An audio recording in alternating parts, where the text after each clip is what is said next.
दर्शकों और श्रोताओं, मैं शाहिद परदेसी मुगलसराय से।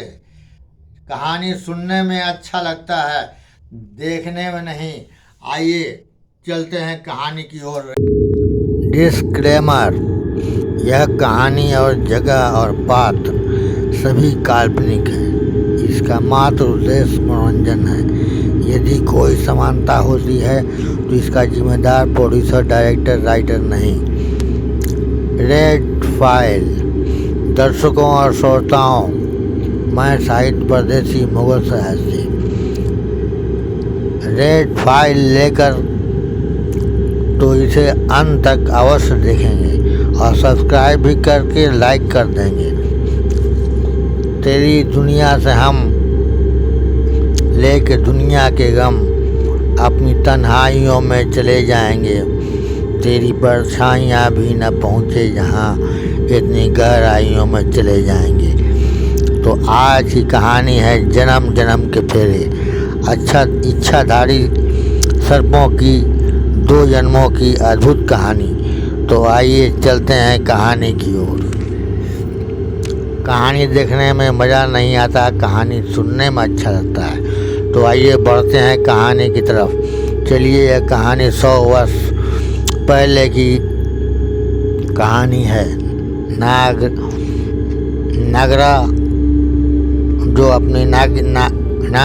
जो अपनी नागिन का 100 वर्षों तक उसके जन्म लेने का इंतज़ार करना पड़ा। 100 वर्ष पहले गांव देहात में बिजली उपलब्ध नहीं थी और लोग लालटेन और ढिबरी से अपना मकान रोशन किया करते थे। और औरतें बागीचा में से पत्तियां लाकर टोकरी में लाते थीं और उससे उनके घर का चूल्हा जलता था। उनके घर का भोजन पत्तियां द्वारा ही बनता था। यह कहानी है जिला छपरा, ग्राम डुमरी का। 10 बजे के लगभग सुशीला टोकरी लेकर पत्ती बीनने बगीचे में पहुंची। पत्ती झाड़ू से बाहर रही थी, तभी एक खूबसूरत जवान उसके निकट आया और बड़े प्यार से बोला, शकुंतला। सुशीला घबरा गई। वह खड़ी हो गई। उसके समक्ष एक सजीला जवान सुंदर कपड़े में खड़ा था। सुशीला बोली, तुम कौन हो जी? मैं तुम्हारा पूर्व प्रेमी राजकुमार। मैं तुम्हारे आने का इंतज़ार 100 वर्षों से कर रहा हूँ। आज मेरी आकांक्षा पूरी होगी। 100 वर्ष पूर्व तुम्हें 3 मानव ने मिलकर तुम्हें मार दिया था। तुम इच्छाधारी नागिन हो। तुमने मेरे गोद में दम तोड़ दिया था और मरते समय पुनः जन्म लेने का वचन दे दिया था। तुम्हारी आंखों में तुम्हें मारने वालों 3 दुष्टों मानवों को छवि देख ली थी। मैंने तुम्हारे कातिलों को डस कर मार दिया। इसके बाद मैं व्याकुल मन से तुम्हारा इंतज़ार करता रहा। मेरे इंतज़ार की लंबी घड़ी समाप्त हुई और आज तुम मेरे सामने हो। सुशीला बोली, यह सब क्या कह रहे हो तुम? मैं डुमरी गांव के राम बिहारी की बेटी हूँ। तुम्हें कुछ भी याद नहीं। याद करो, तुम इच्छाधारी हो। मानव कुल में जन्म लेकर मेरी मनोकामना पूरी कर दी। तुम मेरी शकुंतला हो। याद करो, जाओ पिछले जन्म में। मुझे कुछ समझ में नहीं आ रहा है। मैं तुम्हें याद दिलाता हूँ। राजकुमार ने सुशीला के माथा पर अपना अंगूठा रख दिया। याद करो, जाओ अपने पिछले जन्म में। सुशीला के दिमाग में हलचल सी मच गई, जैसे 3 व्यक्ति एक नागिन को लाठी से मार रहे हैं। बस इसके बाद सब खत्म हो गया, गड़बड़ हो जाती है। राजकुमार ने कहा, कुछ याद आया? सुशीला ने जो देखा था वो सब बता दिया। हे भगवान तेरा धन्यवाद शकुंतला, तुम्हारा धीरे धीरे सब कुछ याद आ जाएगा।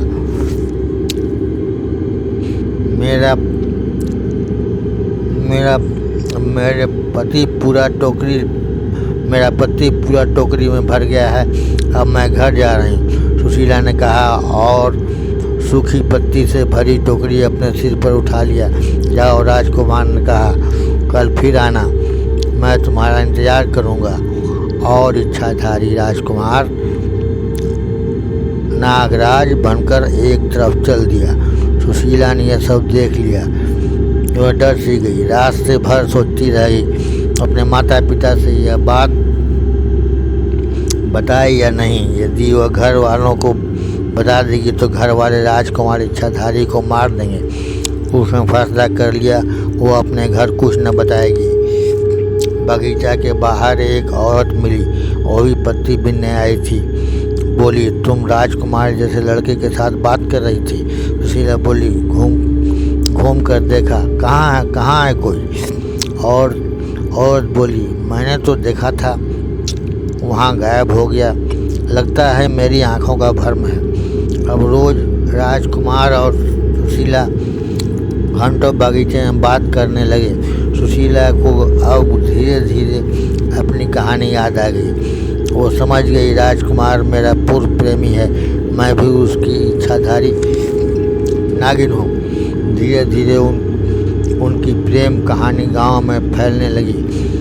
दो गांव के बदमाश लड़के ने राजकुमार को मारने का प्लान बनाया।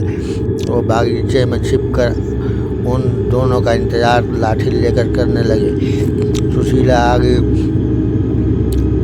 राजकुमार उसका इंतजार कर रहा था। आते ही दोनों एक दूसरे से लिपट गए। तब गांव के बदमाश लड़के लाठी लेकर सामने आ गए। बोले, तुम कौन हो और हमारे गांव की इज्जत से खिलवाड़ क्यों कर रहे हो?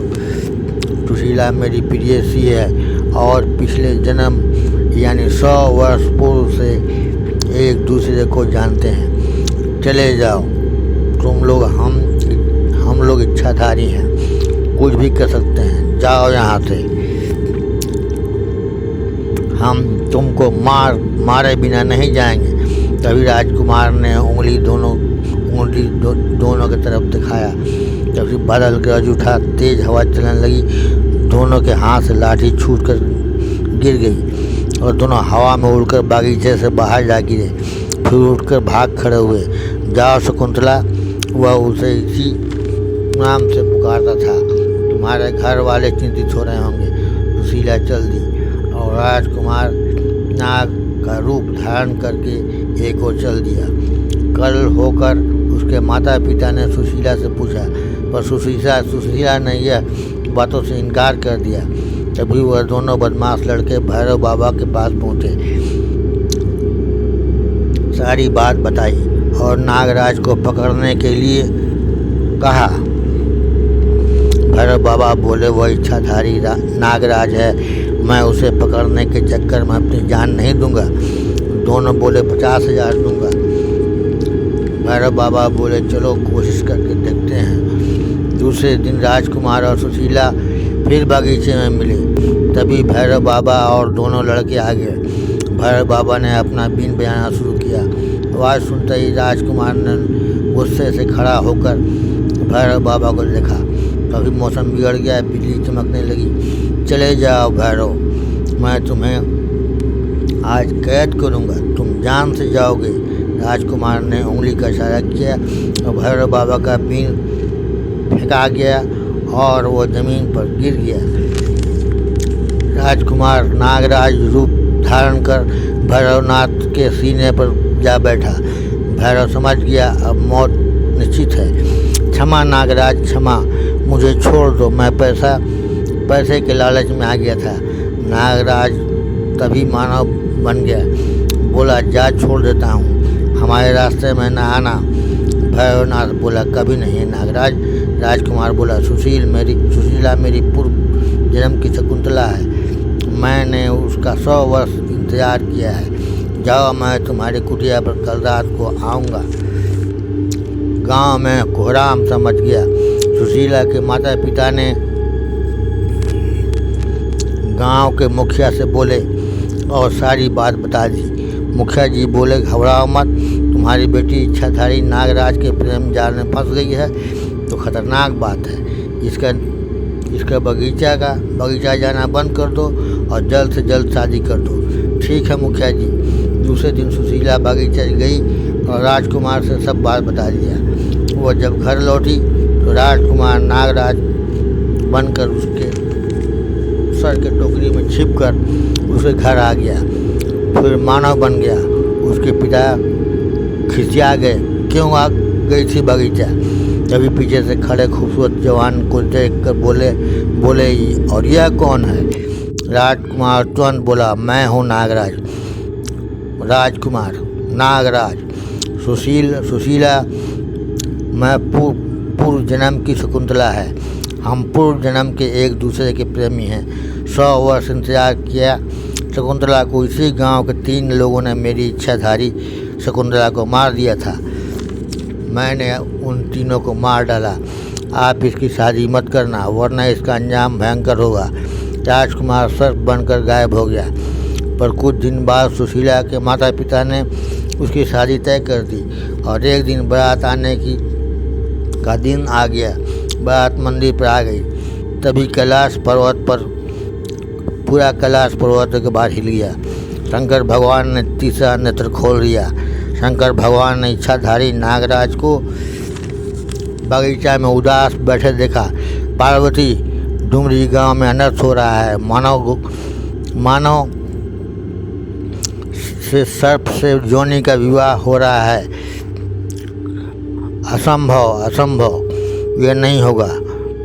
सर्प जोनी और मानव जोनी का मिलन कभी नहीं हो सकता। चलो पार्वती।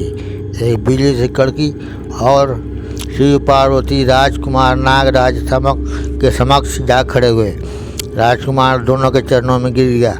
शंकर भगवान बोले, घबराओ मत, तुम्हारी शकुंतला तुम्हें मिलेगी।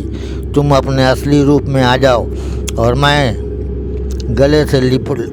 गले से लिपट कर हमारे साथ डुमरी चलो। विवाह का फेरा शुरू होने जा रहा था। तभी बड़ी तेज बिजली कड़का चमका। बिजली हवा तेज चलने लगी। शंकर पार्वती बाराती के पास मंदिर के हाथे में पहुंचकर खड़े हो गए। प्रभु भगवान कहकर सभी बाराती और गांव के लोग बेहोश हो गए। शंकर भगवान बोले, राजकुमार जा अपनी शकुंतला के पास और गठबंधन करो। पंडित जी, मानव जोनी और सर्प जोनी का विवाह कदापि नहीं हो सकता। सर्प जोनी का मिलन सर्प जोनी से होगा। जैसे आज्ञा प्रभु। राजकुमार और शकुंतला का 100 वर्ष पश्चात मिलन हो गया। 2 इच्छाधारी 100 वर्ष के इंतजार के बाद मिल गए, 2 सर्प रूप में आ गए। शंकर भगवान बोले, शकुंतला और राजकुमार दोनों अपने असली रूप में आकर यहाँ से निकल जाओ। आज जन्म जन्म के फेरे की समाप्ति हुई और शिव पार्वती अदृश्य हो गए। सांपों का जोड़ा अंधेरे में विलीन हो गया। अब होती है कहानी खत्म। सब्सक्राइब और लाइक करना न भूलना। अब साहित्य परदेसी को दीजिए इजाज़त। सलाम, नमस्ते, खुदा हाफिज़।